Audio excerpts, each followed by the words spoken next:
Vairāki simti taksometru vadītāji lielākajās Latvijas pilsētās šodien protestēja pret uzņēmuma Bolt dominējošo stāvokli. Latvijā Bolts un monopols, kas diktē cenu, pa kādu cilvēkam ir jāstrādā, cik viņš nopelnīs. Noslēdzies nacionālais debašu turnīrs skolēniem. Dalībnieki šogad diskutēja par vēja parku lietderību un to ietekmi uz vidi. Liepājā atklāts jauns digitālais centrs, kas palīdz jauniešiem jēgpilni attīstīt digitālās prasmes un socializēties speciālistu uzraudzībā. Es domāju, ka tas ir diezgan forši, kad Liepājā atnāk brīvo un iepazīties ar datoriem. Tīnūžu tautas namā aizvadīts 4. bērnu vokālo ansambļu festivāls Tīmažors, kurā grupas no visas Latvijas baudīja kopīgu dziedāt prieku dzīvās mūzikas pavadījumā. Labvakar, skatītāji! Ir sākusies jauna darba nedēļa un 13. aprīļa vakarā par RTV ziņu tematiem stāstīšu es, Gunita Viziņa. Šodien vairāki simti taksometru vadītāju Jelgavā, Daugavpilī un Rīgā protestēja pret uzņēmuma Bolt monopolu stāvokli. Taksometru vadītājus vienojošās asociācijas jau vairāk nekā gadu runājušas ar valdību par nepieciešamību noteikt vienlīdzīgus nosacījumus un regulējumu digitālajām platformām. Tomēr solījumi nesot izpildīti. Ar protestētājiem Jelgavā un Rīgā tikās mūsu kolēģe Sandra Leitāne. Taksometru vadītāju protesta akcija Jelgavā sākās jau 7 no rīta. Sabraukšie stāsta, ka vēl vairāk par degvielas cenu kāpumu viņu darbu ietekmējot uzņēmuma Bolt attieksmi, jo par aplikāciju, ar kuru klienti izsauc taksometru, jāmaksā viņu prāt neadekvāta komisijas maksa. Mēs braucam pa savu naudu visu dienu. Kā viņš mums tāds procentus, ka mums neko nepalika. Rīta agrumā protesta akcijā Jelgavā pulcējās ap 10 automašīnu, kuru vizuālais noformējums norāda uz piederību kompānijai Bolt. Tomēr, kā stāsta protesta akcijas organizators, viņi esot tikai uzņēmuma sadarbības partneri, kuriem pašiem jāapmaksā automašīnas vizuālais un tehniskais stāvoklis, jāiegādājas licence, okta, jānomaksā nodokļi un tā tālāk. Pašies viņi pelnot naudu tikai Boltam, kamēr pašiem josti jāsvelkot aizvien ciešāk. Tas ir, ja cilvēka klients samaksā 10 eiro, tad mēs saņemam Jelgavā, esot strādājot, mums ir komisija mazāk, 24,2% no tās summas, tātad parēķiniet, mēs saņemam, un tā starpība visi aiziet pat tiešo uz Igauniju. Latvijā tā nauda nepaliek. Un tie braucieni, vakar ir piemērs no Ozolniekiem, bija izsaukums uz lidostu. Meloju uz centru. 22 eiro kapēkām. Tātad, lai man tagadējiem pie šīm degvielas cenām aizbraukt līdz Rīgai, atgriezties apakaļ uz Jelgavu, degvielā man aiziet 15 eiro. Es nopelnu 7 eiro. Vai tas ir adekvāti? Es domāju, ka nē. Līdzīga protesta akcija notika arī Daugavpilī, bet Rīgā ar plakātiem, kas vēsta "Mēs neesam vergi", 24 stundas bez Bolta un citiem saukļiem, piedalījās vairāk nekā 200 taksometru vadītāju, kur rīta pusē policijas pavadībā skanot dziesmām ar pašu autovadītāju sarakstītiem vārdiem, izbrauca krietnu apli pa galvaspilsētas centru, tādējādi radot arī sastrēgumus. Tomēr citu iespēju, kā cīnīties ar vienas platformas monopolu stāvokli, viņi vairs neredzot. Latvijā Bolts un monopols, kas diktē cenu, pa kādu cilvēkam ir jāstrādā, cik viņš nopelnīs. Viņš kā krievu ruletē, viņš nāk uz darbu, viņš nezina, ko viņš nopelnīs. Jo Bolts nosaka cenu, pa cik viņam šodien jābrauc. Un tas ir tas, ko taksists šodien grib pateikt, ka pietiek. Mēs vēlamies, lai jebkura ārvalstu aplikācija kļūst par pārvadātāju un maksā savu daļu šeit, Latvijā. Dotajā brīdī ir tā, ka neviens Latvijas cilvēks nevar izveidot līdzvērtīgu aplikāciju, nostāties kā konkurents, jo jau zaudēja startā uz PVN, jo Latvijā mums ir kā uzņēmējiem jāmaksā PVN.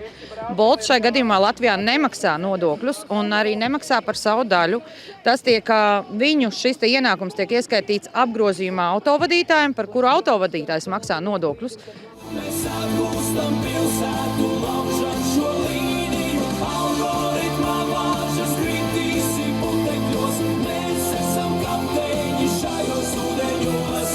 protestā apvienojušās 4 asociācijas, kas nosūtījušas valdībai ultimātu pieprasot vienlīdzīgus nosacījumus, sociālās garantijas un regulējumu digitālajām platformām, tostarp nosakot komisijas griestus. Savukārt Bolt taksometru asociācijas pieprasa palielināt braucienu tarifus par 40%, ieviest nakts tarifu, kā arī noteikt minimālo braucienu maksu 5 eiro. Neviens no uzaicinātajiem atbildīgiem jomas sakārtošanā uz protesta akciju neieradās.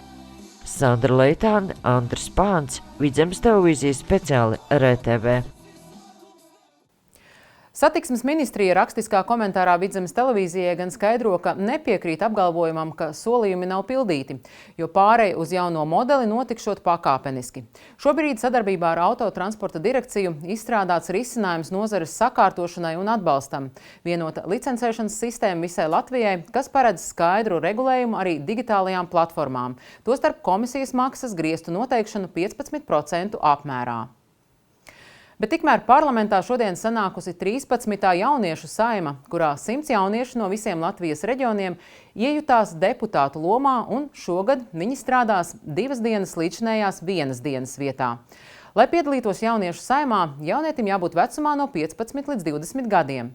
Šodien notika jauniešu saimas prezidija ievēlēšana un darbs nozaru komisijās, kur pēcāk jaunie deputāti vērtēs iesniegtās idejas un sagatavos lēmumu projektus balsojumam jauniešu saimas sēdē. Jauniešu saima ir parlamenta projekts, kas kopš 2011. gada jauniešiem dod iespēju paust un aizstāvēt savas idejas, kā arī tuvāk iepazīt deputātu ikdienu. Turpinām par citām aktualitātēm.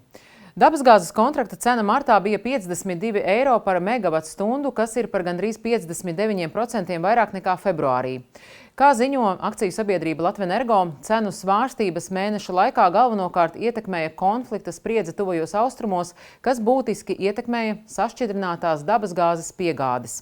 Parasti caur Hormuza šaurumu plūst aptuveni 20% pasaules energoresursu, tostarp sašķidrinātās dabasgāzes, taču kopš 28. februāra tas ir faktiski slēgts. Vienlaikus notika savstarpēji uzbrukumi enerģētikas infrastruktūrai, kas ierobežoja resursu ieguvi un eksportu. Papildus spiedienu uz globālo sašķidrinātās dabasgāzes piedāvājumu radīja arī piegāžu traucējumi Austrālijā pēc tropiskā ciklona radītiem bojājumiem, kuru ietekme varētu saglabāties vairākas nedēļas. Ziņu turpinājumā pievērsīsimies vēl kādai svarīgai ārvalstu norisei.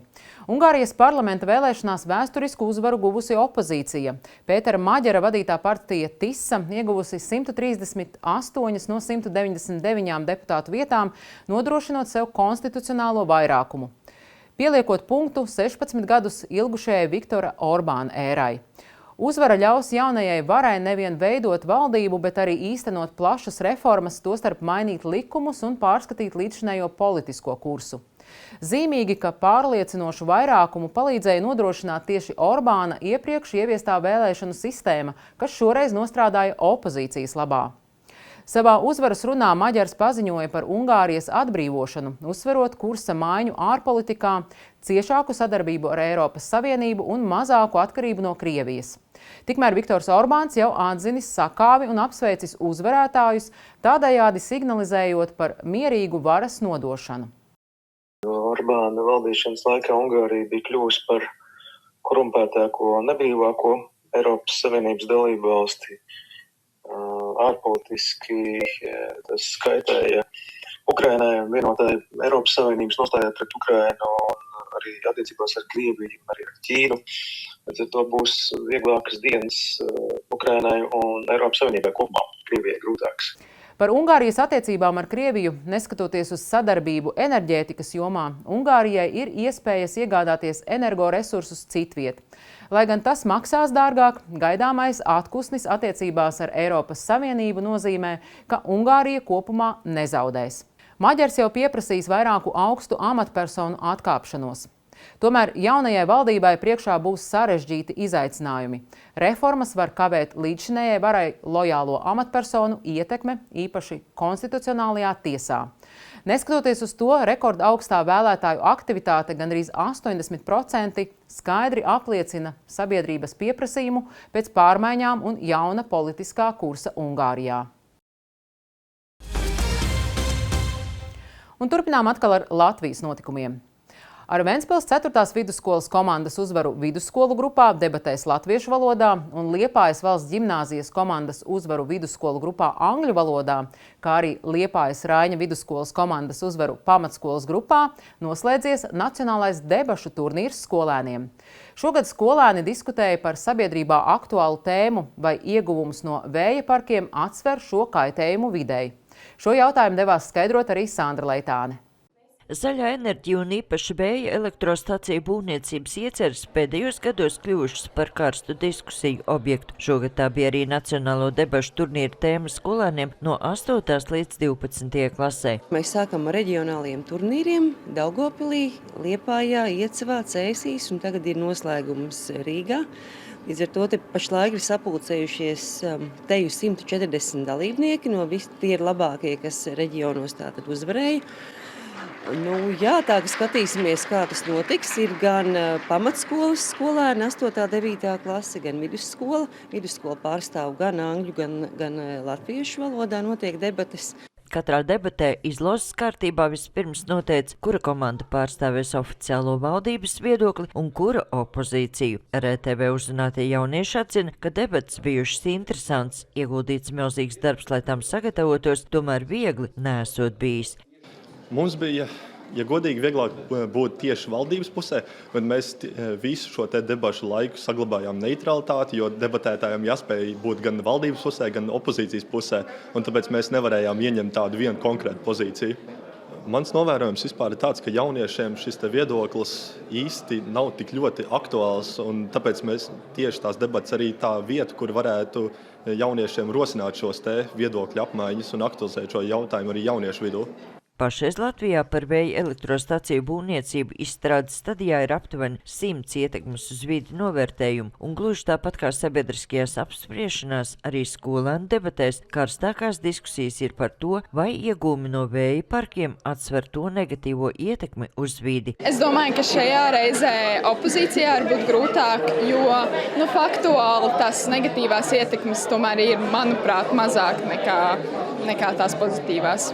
Vidusskolu grupā debatēs latviešu valodā finālā savā starpā sacentās Ventspils 4. vidusskolas komanda un Liepājas draudzīgā aicinājuma vidusskolas komanda. Cīņa bija grūta, un dažu brīdi valdības viedokļi pārstāvošajai komandai nācās atgādināt arī par pašreizējo ģeopolitisko stāvokli.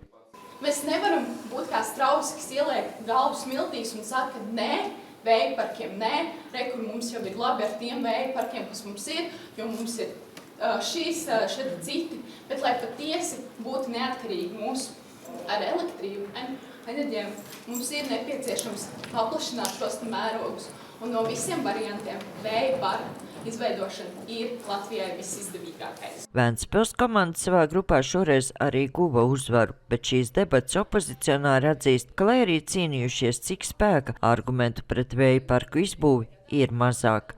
Es teikšu godīgi, tā arī kā tas ir pierādījies šajā turnīrā, tomēr valdībā ir taisnība, un es arī personīgi uzskatu, ka vēja enerģija tas ir veids uz gaišāku un zaļāku nākotni. Piedaloties kā novērotājiem un dažreiz arī kā žūrijai, jāsaka, ka jaunieši ir daudz pretīm nākošāk un progresīvāk domājoši nekā varbūt pārējā Latvijas sabiedrība. Tikko arī vēja lielā konferences notika un arī drošības jautājums tika apsvērts, kur arī Ukraiņas kolēģi teica, ka šis ir ne tikai enerģijas kā elektrības apgādes lieta, bet arī kā drošības jautājums. Tāpēc tie jautājumi paliek arvien aktuālāk un aktuālāk, un šī vēja enerģija, kā enerģijas iegūšanas veids paliek ne tikai vienkārši gribam, negribam, bet arī jau strateģisks izdzīvošanas jautājums. Pēc Vēja enerģijas asociācijas apkopotiem datiem Latvijā vējš saražo 4,3% no kopējā saražotā elektrības apjoma, kamēr Eiropā tie ir vidēji 20%. Sandra Leitāne, Andris Pāns, RTV.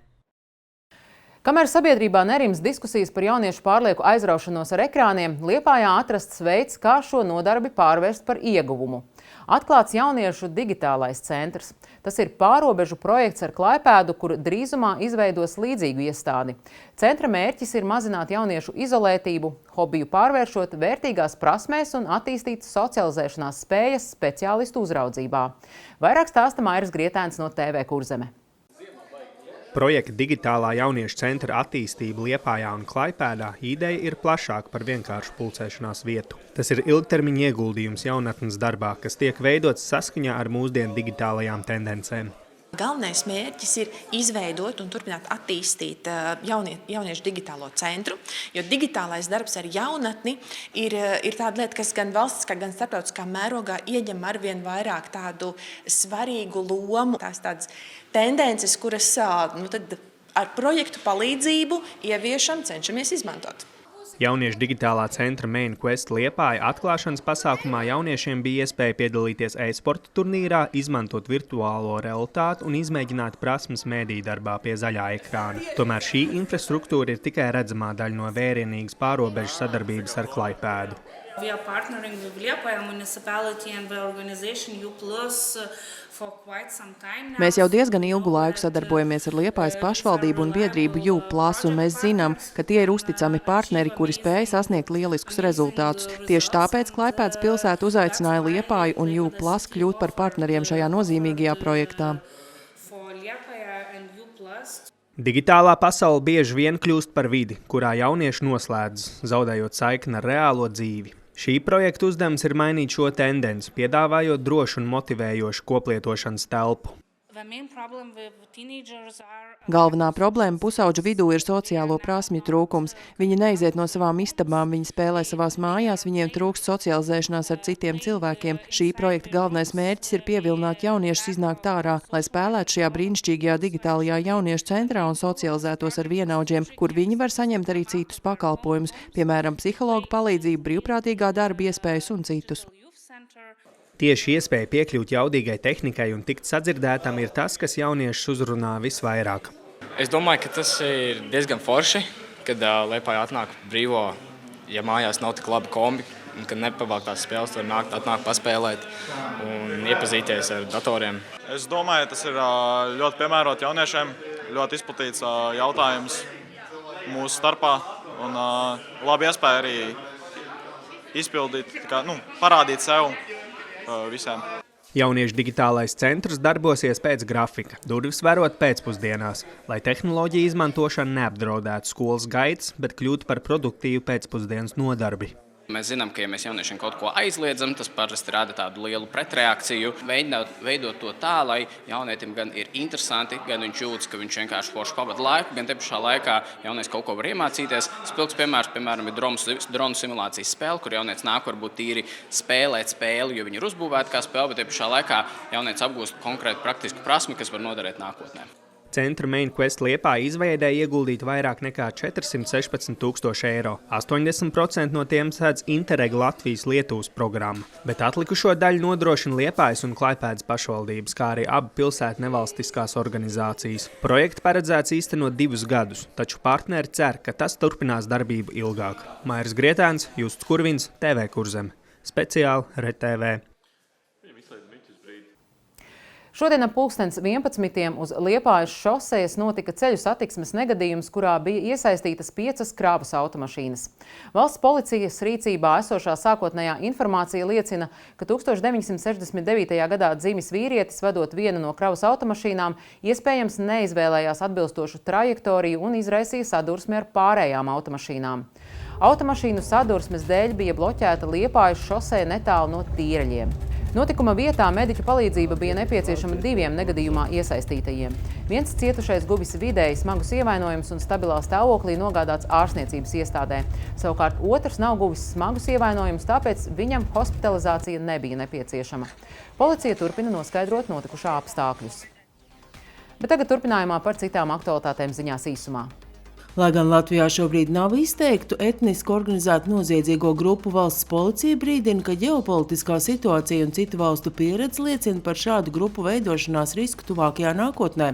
Potenciālo apdraudējumu veicina hibrīda karš un straujais ieceļotāju pieaugums no Āfrikas un Āzijas, kas bieži vien izmanto studijas kā piesaga ieceļošanai.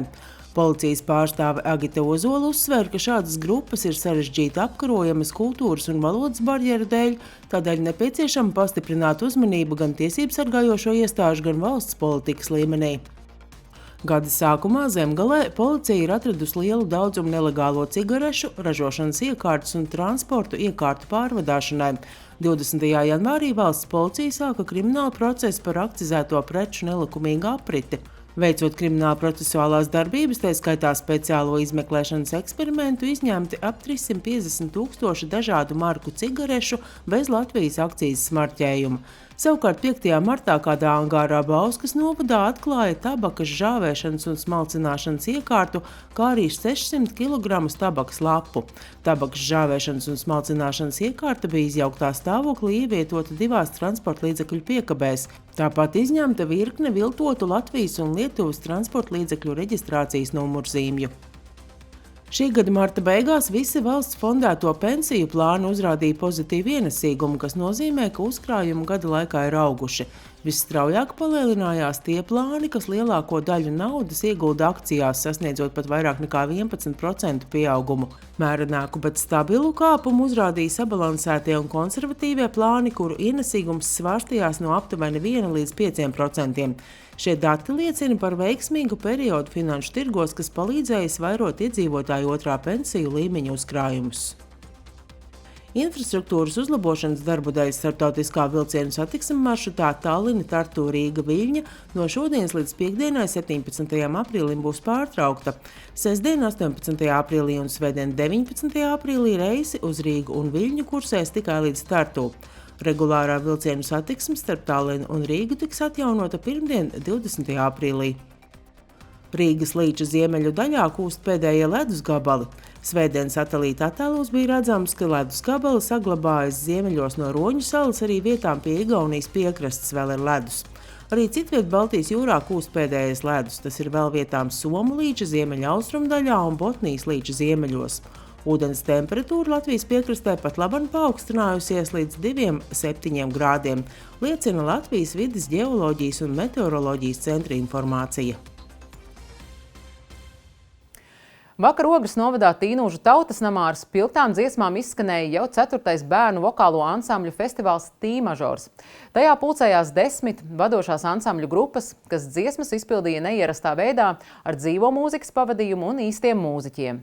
Kā viņiem veicās un kādas sajūtas bija pašiem mazākajiem dalībniekiem, skatieties plašāk sižetā. Jau agrā svētdienas rītā Tīnūžu tautas namā pulcējas vecāki ar bērniem no dažādām Latvijas vietām. Viņus visus vieno kopīgs mērķis – dziedāt. Jau 4. reizi šeit norisinās bērnu vokālo ansambļu festivāls Tīmažors, kas nav par sacensību vai vērtēšanu, bet gan par kopīgu dziedāt prieku.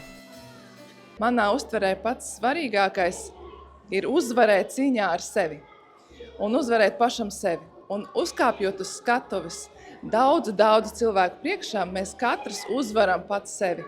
Un tas ir tas, par ko ir šis festivāls, par izaugsmi, par dziedātu prieku, bez lieka stresa, ko varētu radīt vērtēšana. Festivāls ir īpašs ar to, ka bērni dzied nevis ieraksta pavadījumā, kā bieži ierasts, bet gan ar dzīvo mūzikas pavadījumu, kas rada pavisam citādu pieredzi. Līdz ar to viņi var sajust, kā tas ir sadzirdēt mūziķus un arī mūziķi sadzird viņus, kad kādu notiņu gribās pastiept garāku vai kaut kur vajag ielpot, pauzīt un saspēlēties kopā. Kā arī, protams, viņi dzird viens otru, ko tad dara tie citi tajā mūzikas laukā. Lai gan daudz dalībnieki atzīst, ka tas uzliek papildus atbildību un rada satraukumu, viņi katru gadu ar nepacietību gaida šo pasākumu. Daudz no viņiem jau ir kā īsti festivāla veterāni un zina, ko gaidīt, taču emocijas katru reizi joprojām ir tikpat spilgtas. Ar ko jums patīk šis festivāls? Ar to, ka visi dzied un ka skatītāji uz jums skatās un varbūt vēl kādā sūrī jūs filmē un ieliks televīzijā un ar to arī ir tā forša iziet skatuves. Es vēlos piedalīties, jo dziesmas ir ļoti foršas. Un es nevaru tā nepiedalīties, jo man mamma ir vadītāja visam. Cerams, ka mums izdosies, un mēs atkal pārsteigsim visus ar mūsu jaunajām dziesmām. Turklāt dalībniecēm ir arī savs veiksmes talismans – nesen iegūtais zelta mikrofons, kas pēc viņu teiktā tagad nes veiksmi visos pasākumos. Mēs to ņemam uz mājām, tā kā mēs, piemēram, viena paņem, tad tā, kuram bija izvēlās, kurai būs, un tad Tā mēs sējam, kamēr visām būs. Tāpat ansambļa dziesmu un arī festivāla himnas autore Sintija Šmita norāda, ka ir patīkami redzēt, ka katru gadu festivāls apliecina to, ka bērniem patīk dziedāt un ansambļa kultūra turpina dzīvot. Īpaši svarīgi, ka šīs vērtības veidojas jau ģimenē. Un tas arī bērniem dod gan to pārliecību, gan arī gandarījumu, ka reku mana māma nāk, viņa man palīdz, un tētis atveda kaut ko paēst, un tad ir tas gandarījums, kad visi lepojās par to, kā man ir izdevies.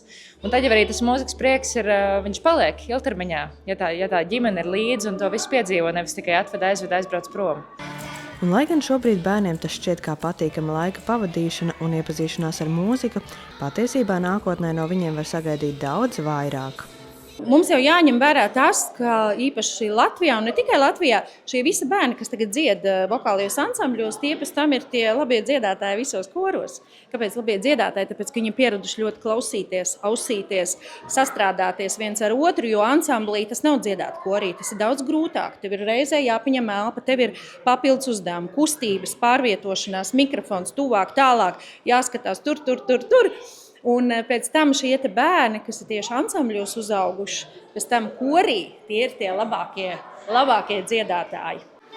Festivāla noslēgumā visas 10 ansambļu grupas no Latvijas vienojās kopīgā festivāla himnas izpildījumā. Emīlija Anspaka, Daca Siliņa, Vidzemes televīzijas speciāli RTV. Un ziņu izskaņā arī par sporta tēmu. Jēkabpilī aizvadīts pēdējais koptreniņš pirms ultramaratona Lūšapēdās. Sacensības šogad notiks jau 4. reizi un konkurence kļūst arvien sīvāka. Tomēr līdzšinējais līderis nemainās. Visos iepriekšējos gados uzvarējis ir Ritvars Kalniņš. Tagad viņš izsludinājis papildu motivāciju. Ja kāds spēs viņu uzveikt, tas saņems naudas balvu. Plašāk stāsta Katrīna Strode no Vidusdaugavas televīzijas. 18. aprīlī Jēkabpils meža parkā jau 4. reizi norisināsies izturības skrējiens Backyard Ultra Lūšapēdās. Gatavojoties sacensībām, vietējie iedzīvotāji trenējušies kopš gada sākuma, piedaloties kopīgos treniņu skrējienos. 2 no treniņiem notika Bargā salā, tomēr tas sportot gribētājus neatturēja. Kopumā aizvadīti 6 koptreniņi, un tie dalībnieki, kuri piedalījās vismaz 5 no tiem, saņēma bezmaksas dalību sacensībās.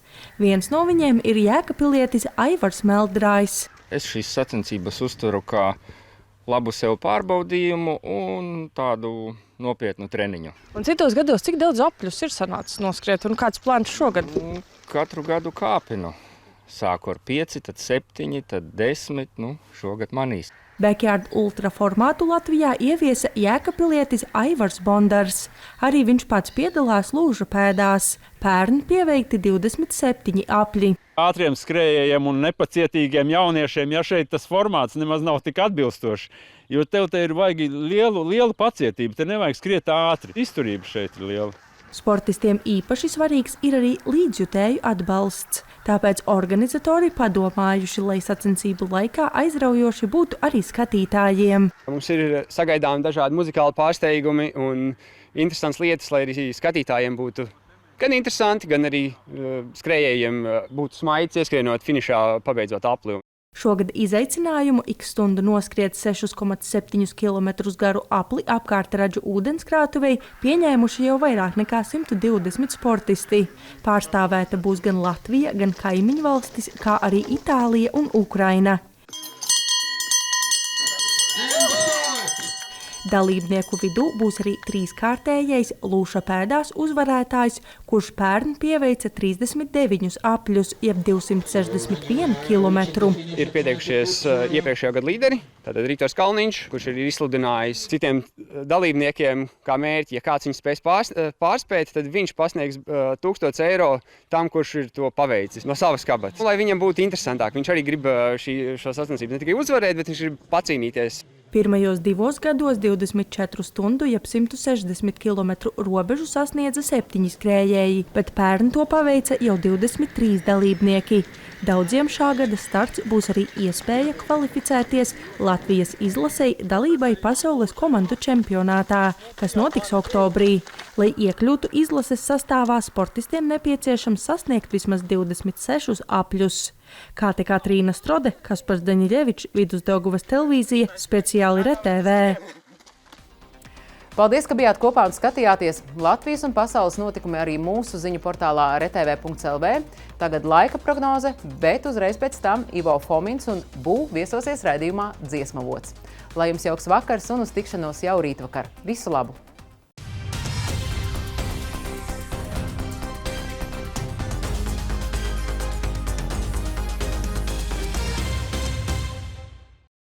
Panzilāna mazina dedzināšanas sajūtu aiz krūškaula un skābu garšumu te tikai 1 tablete dienā. Ugunsgrēku dzēsīs.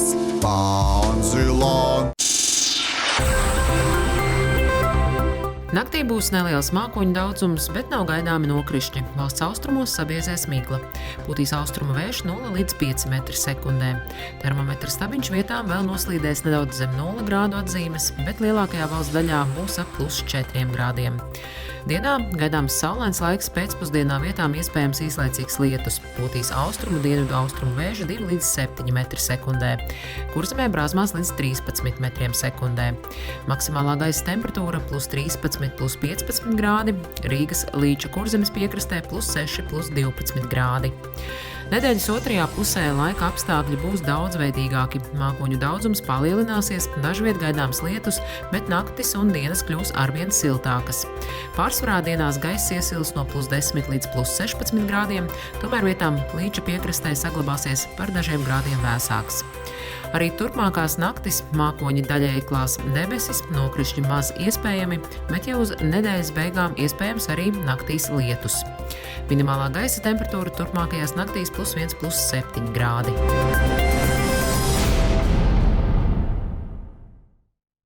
Panzilāna mazina dedzināšanas sajūtu aiz krūškaula un skābu garšumu te tikai 1 tablete dienā. Ugunsgrēku dzēsīs. Panzilāna.